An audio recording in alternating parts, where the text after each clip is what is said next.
जानूचे mister. आमची जानू दिवाळीत देवाघरी गेली. जयंतराव या घरचा कणा आहे. मी त्याच्या विरोधात खरंच काही ऐकून घेणार नाही, कारण माझं मन मला सांगते की अतिशय भला माणूस आहे.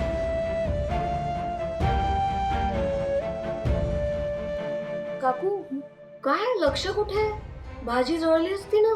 हो, केला केला केला मी बंद. आणि तुझा चेहरा का असा झालाय? काही टेन्शन आहे का? सई अगं, आज एक खूप विचित्र गोष्ट कळली. कुठली? जयंत कानेटकर आहेत ना, त्यांची बायको म्हणजे जान्हवी. जानू अगं विश्वाची मैत्रीण. सई, तुला आश्चर्य नाही वाटलं? काकू ऍक्च्युली ही गोष्ट मला आधीपासूनच माहिती होती. माहिती म्हणजे जयंत कानेटकरांची बायको जान्हवी आहे आणि तिच्यावरच विश्वाचं प्रेम होतं हे मला माहिती होतं. हे बघ काकू, आय कॅन अंडरस्टँड की हे सगळं ऐकायला खूप ऑड वाटू शकतं, पण हे बघ, विश्व आणि माझा साखरपुडा झालाय, त्याचं जान्हवीवर प्रेम होतं, हे सगळं मला माहिती आहे, कारण आमच्यातलं ते अंडरस्टँडिंग आहे.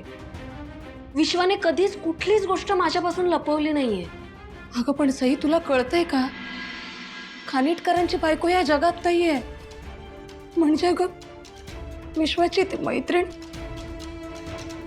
ती सुद्धा. हो, दिवाळीच्या आसपास गेली ना ती.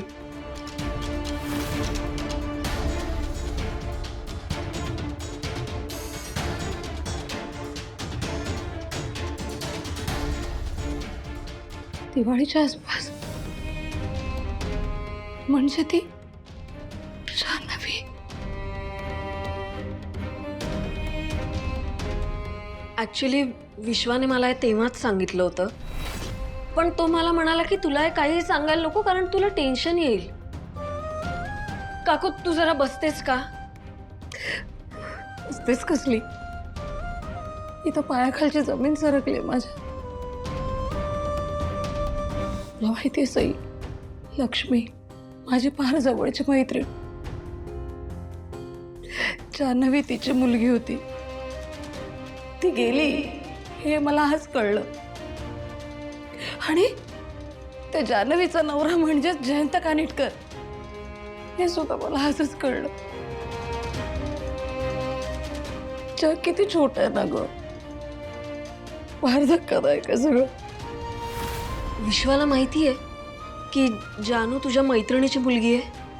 नाही ग, मुळात या सगळ्या गोष्टी मलाच आज कळल्यात. विश्वाला कुठे सांगू? सगळं खूप धक्कादायक आहे.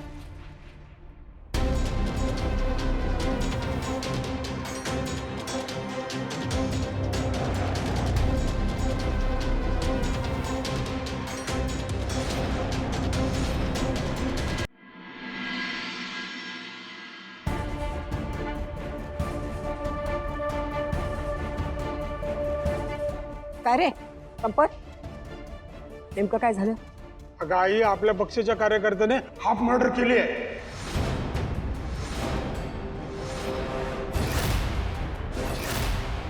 अरे पक्षाचा कार्यकर्ता म्हणजे नेमका कोणा? आई, ते तू ऐकून काय करणार आहेस? का सगळ्यांना ओळखतेस का? अरे काय महामूर्खासारखं बोलतोयस तू? एखादा नवा कार्यकर्ता आपल्या पक्षामध्ये आला असेल तर आम्ही त्याला ओळखत नाही, आमचा पक्षाचा नाही म्हणून सोडून द्यायचा विषय. गाई नवा कार्यकर्ता नाही आहे, जुना कार्यकर्ता आहे. आणि साहिल शेळके. साहिल शेळके? अरे कर्मा, त्या शेळक्याच्या पोराने मोठं काम केलं म्हणायचं. बरं मला एक सांग, आता तू काय करायचं ठरवलंयस? काय करणार म्हणजे काय? त्याच्या हॉस्पिटलचा सगळा खर्च आपण करणार आहोत. बर, पोलिसांची बोलून मिटवा करणार आहोत. त्यासाठीच मी घरी आलोय. तुझा आणि 20 लाख रुपये घेऊन ये ताबडतोबने, आत्ता लगेच. मी कशी काय देऊ? कशी काय देऊ म्हणजे? तिजोरीतून काढणे दे. काय रे डोक्यावर पडलायस? तिजोरीच्या किल्ल्या माझ्याकडे आहेत, जा तुझ्या सुनेला विचार. भावना, ए भावना,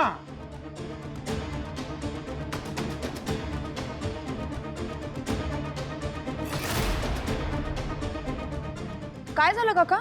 तिजोरीच्या किल्ले दे लवकर. कशासाठी हव्या होत्या?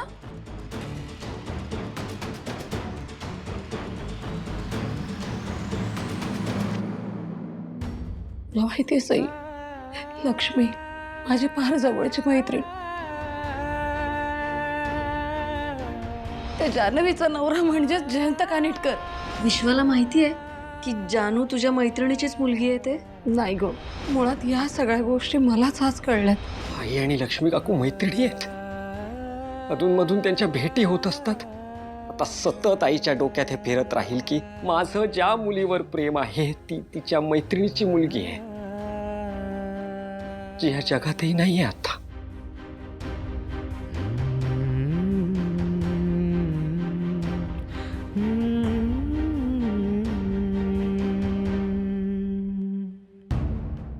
आणि भावनेच्या भरात आईने लक्ष्मी काकूला हे सांगितलं तर सगळं संपेल, कारण कधी ना कधीतरी जानू तिच्या घरच्यांसमोर येणारच आहे. आणि तेव्हा लक्ष्मी काकूच्या डोक्यात हेच असेल की मी जानूसाठी जे काही केलं ते मैत्रीपोटी नाही केलं. आणि तेव्हा लक्ष्मी काकूच्या घरात तोंड दाखवायला मला जागाही उरणार नाही.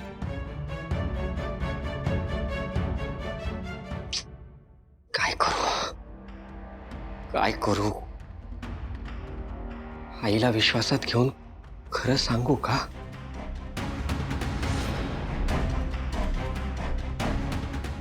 बोलू का आईशी?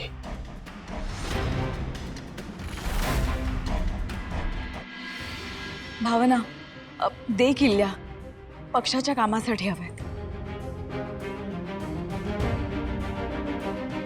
आमच्या तिजोरीच्या किल्ले आम्हालाच कशाला हव्यात हे आमची सून आम्हाला विचारते. काय दिवस आलेत आमच्यावर बघ. म्हणून सांगत होते गाडे पाटलांच्या घरच्या किल्ल्या तिच्याकडे देऊ नका. पण आम्हाला कुठं किंमत आहे या घरात? हा पप्पा, मी पुढे जाऊन बघतो काय परिस्थिती आहे. तू नको, सिद्धू आहे तिथं. तू जाशील आणि काहीतरी आणखीन गोळ घालशील. त्यापेक्षा तू घरीच थांब.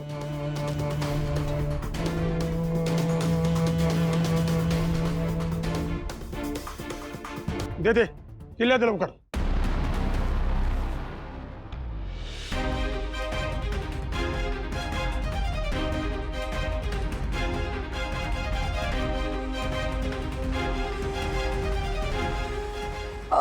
किल्ल्या सापडत नाहीयेत.